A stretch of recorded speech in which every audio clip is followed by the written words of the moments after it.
Halo semua, Assalamualaikum. Jumpa lagi di video Mama Purkon.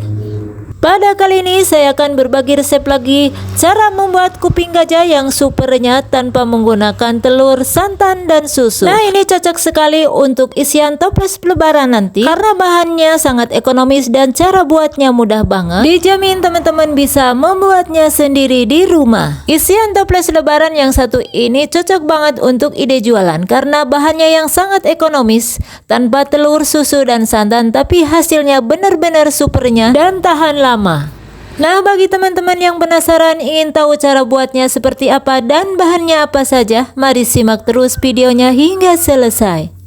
Dalam wadah kita masukkan 250 gram tepung terigu, 100 gram gula halus, tambahkan dengan 10 gram tepung maizena atau setara dengan 2 sendok makan, bahkan sejumput garam atau secukupnya saja. Lanjut kita aduk-aduk hingga tercampur merata. Kalau sudah tercampur merata, jangan lupa kita tambahkan dengan sedikit vanili atau secukupnya, lalu diaduk-aduk kembali hingga tercampur rata. Kemudian tuang 70 ml air. Tuang secara bertahap, aduk-aduk kembali hingga menghasilkan sedikit adonan menggumpal. Tuang semua airnya hingga habis, sambil diaduk-aduk kembali hingga tercampur merata. Kalau sudah tercampur merata, jangan lupa kita tambahkan 45 gram margarin atau setara dengan 2 sendok makan. Lalu kita campurkan ke adonan sambil kita aduk-aduk terus hingga tercampur merata. Untuk menghasilkan konsistensi adonannya agar lebih kalis dan lebih lembut, sebaiknya kita uleni dengan tangan saja.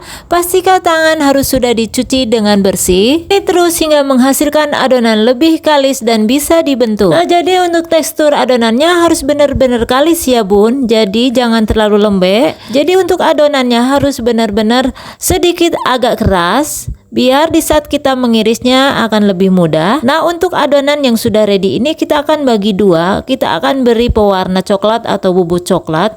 Nah, di sini akan saya tambahkan dengan pasta yang warna hitam biar lebih pekat dan lebih bagus ya Bu. Tapi untuk teman-teman yang tidak mau, jadi bisa di skip saja. Bisa diganti dengan warna apa saja boleh. Untuk mempermudah melarutkan bubuk coklatnya, sebaiknya tambahkan sedikit air saja. Kalau bubuk coklatnya sudah benar-benar menyatu ke dalam adonan, kemudian sisihkan. Lanjut kita akan menggilas kedua adonan yang warna putih dan warna coklat. Kita gilas dengan plastik dengan cara manual seperti yang ada di video ya bun. Nah, kalau teman-teman ingin lebih mudah lagi, sebaiknya menggunakan mesin saja. Kalau teman-teman tidak punya mesin, jadi teman-teman bisa menggunakan dengan cara manual seperti caraku yang ada di video ini.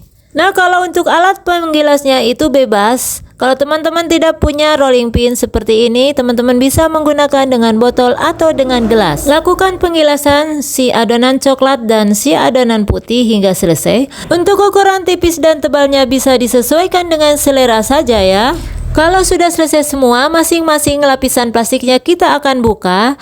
Dan sebelum kita tempelkan atau kita lapiskan si adonan putih dan coklat, kita olesi terlebih dahulu dengan air secukupnya di permukaan bagian yang mau ditempelkan dengan adonan coklatnya. Dan tujuan diolesi dengan air agar antara adonan coklat dan putihnya saling menempel dengan kuat. Biar pinggirannya lebih rapi, sebaiknya disisir dengan pisau seperti yang ada di video. Kalau sudah selesai, lanjut kita akan gulung. Gulung sesuaikan dengan selera, mau yang bagian coklat paling bawah atau bagian atas, itu sesuaikan saja dengan keinginan masing-masing. Dan untuk cara menggulungnya teman-teman bisa lihat sendiri di dalam video ini. Kalau sudah selesai digulung, kemudian kita lapisi dengan plastik dan kita gulung kembali. Kemudian kita akan pindahkan ke dalam freezer atau kita akan diamkan di dalam freezer kurang lebih 1 hingga 2 jam sampai benar-benar mengeras. Ini hasil yang sudah didiamkan di dalam freezer.